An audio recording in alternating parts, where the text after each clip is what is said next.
പിറന്നാൾ സമ്മാനം. അതാ ആ മുത്ത് എനിക്കു വേണം. ഇത് പറയുന്നത് ആരാണ്? ചിത്രത്തിൽ കാണാം താറാവ് അല്ലേ. ഒരു ആടും പൂച്ചയും താറാവുമാണ് ചിത്രത്തിലുള്ളത് അല്ലേ. അപ്പം താറാവാണ് എന്ത് പറയുന്നത്? അതാ ആ മുത്ത് എനിക്ക് വേണമെന്ന്. ഇനി താഴെ ഒരു ചിത്രം കാണാം. ചിത്രത്തിൽ ഒരു നായയുണ്ട്, പിന്നെ കോഴിയുണ്ട്, ഒരു കിളിയുണ്ട് അല്ലേ.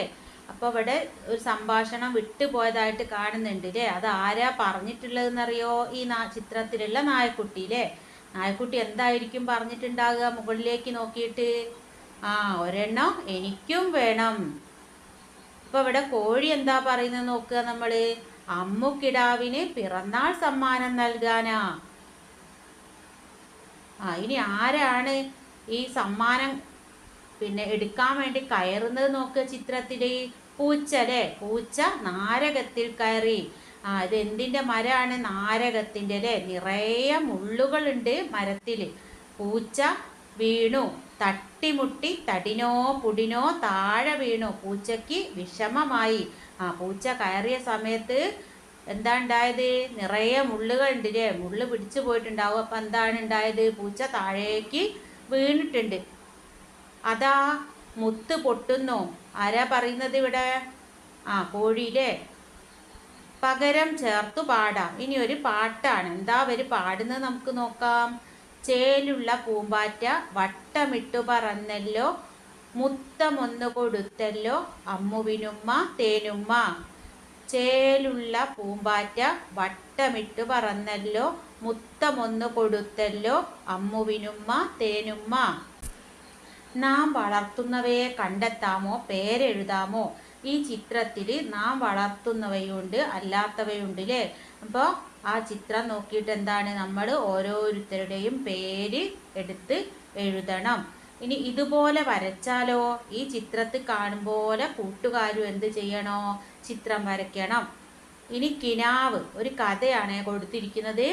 ഒരു കർഷകന് ഒരു ആടുണ്ടായിരുന്നു. എന്നും ആ കർഷകൻ ആടിന് തീറ്റ കൊടുക്കും. ഒരു നാൾ അയാൾ ആ ആടിനെ വിറ്റു. അന്ന് രാവിലെ അയാൾ ഒരു കിനാവ് കണ്ടു. ആട് തിരികെ വന്നെന്ന്. പിറ്റേന്ന് വാതിൽ തുറന്നു നോക്കിയപ്പോൾ എന്താണ് അവിടെ വിട്ടുപോയിട്ടുണ്ടല്ലേ. അത് നമ്മൾ കൂട്ടിച്ചേർക്കണം. എന്തായിരിക്കും? പിറ്റേന്ന് വാതിൽ തുറന്നപ്പോൾ ആട് വീടിന്റെ മുറ്റത്ത് നിൽക്കുന്നത് ആര് കണ്ടിട്ടുണ്ടാവും?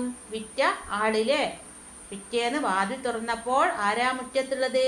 ആട്. ഇനി ചിത്രത്തില് 3 ആളുകളെ കാണല്ലേ. ഒരെന്താ ചെയ്യുന്നത്? ഇവിടെ ആഹാരം കഴിക്കാനല്ലേ. ഒരാളെന്താ ചെയ്യുന്നത്? മുട്ട കൊണ്ട് ബുൾസ ഉണ്ടാക്കി അത് കഴിക്കുകയാണ്. ഒരാള് പാല് കുടിക്കുന്നുണ്ട് അല്ലേ. ഒരാളെന്താ ചെയ്യുന്നത്?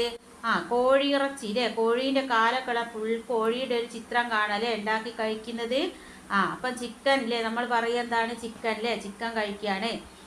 അപ്പം മുകളിൽ കുറച്ച് ചിത്രങ്ങൾ കൊടുത്തത് കാണാം. അത് നിങ്ങൾ എന്ത് ചെയ്യണം? നല്ല കളറൊക്കെ കൊടുത്ത് ഭംഗിയാക്കണം കേട്ടോ.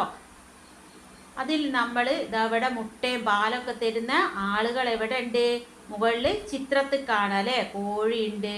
പിന്നെയോ കോഴി എന്താ? ഇവിടെ പൂവൻകോഴീൻ്റെ ചിത്രമാണ് കൊടുത്തിരിക്കുന്നത് ചിക്കനിൽ ഉണ്ടാക്കാൻ വേണ്ടിയിട്ട്. പിന്നെയോ ഇവിടെ ഒരു പശുവിനെ കാണാം. പശു എന്താ തരുന്നത്? പാലില്ലേ.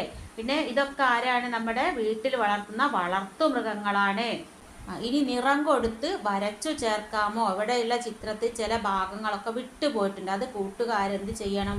വരച്ചു ചേർക്കണം. ഇനി ഇത് അടുത്ത ചിത്രത്തിൽ എന്താ കാണുന്നതെന്നറിയോ? കായ് തേടി അവർ നടന്നു, കാട്ടിലൂടെ നടന്നു. ചൊക്കൻ മുന്നിൽ കാർത്തി പിന്നിൽ. ചൊക്കൻ നിന്നു, ചെവി കൂർപ്പിച്ചു. അതാ ഒരു കടുവ. പിറ്റേന്ന് ചൊക്കൻ വന്നു. ചൊക്കൻ വിളിച്ചു.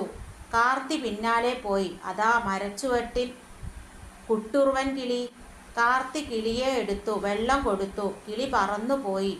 ചൊക്കൻ വാലാട്ടി. ചൊക്കൻ ആള് കൊള്ളാമല്ലോ. ഇനി ഇവിടെ എന്താ ചെയ്യേണ്ടത് വെച്ചാൽ തലക്കെട്ട് എഴുതുക. വരയും വരിയും പൊരുത്തപ്പെടുത്താമോ? ഈ തലക്കെട്ട് എന്താ നമ്മൾ കൊടുക്കുക? ഈ പാഠഭാഗത്തിന് യോജിച്ചത് എന്താ? ആരൊക്കെയാ ഇവിടെ അങ്ങനെ പറയുന്ന പ്രധാനപ്പെട്ട കഥാപാത്രങ്ങൾ? ചൊക്കനും കാർത്തിയും അല്ലേ. അപ്പൊ നമുക്ക് വേണമെങ്കിൽ എന്താ കൊടുക്കേണ്ടത്? ഹെഡിങ് ചൊക്കനും കാർത്തിയും.